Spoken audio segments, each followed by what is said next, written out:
ॐ त्रयमजामहे सुगन्धिं पुष्टिवर्धनं उर्वारुकमिव वन्दनान् मृत्युमुख्यमामृतात् त्र्यम्बकायुमामश्राय दैत्यदुःखदहनाय शुभ भाद्रमास शुक्लपक्षीय पूर्णिमा तिथि रविवार विश्वर समस्त भक्तमानकर मनवांछित पूर्ण कर सर्वव्याधि निवारण कर सर्वदशा खंडन कर दायित्व दुख नाशन कर अंतदशा प्रत्यंतरशा आदि इत्यादि नवग्रह दशा खंडन कर सुख प्रदान कर गुआवशा भक्तमानकर मनवांछित पूर्ण कर सकरिष्ट खंडन कर प्रभु नम शिवाय आनंदेश्वराय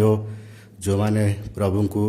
देखुंट दर्शन करंतु आशीर्वाद भिक्षा मागंतु नम शिवाय आनंदेश्वराय पश्चिम मुखाय प्रभु आप नाम विश्व विख्यात हो पूजक नीलनार कथा श्रवण कर प्रभु ओम नम शिवाय।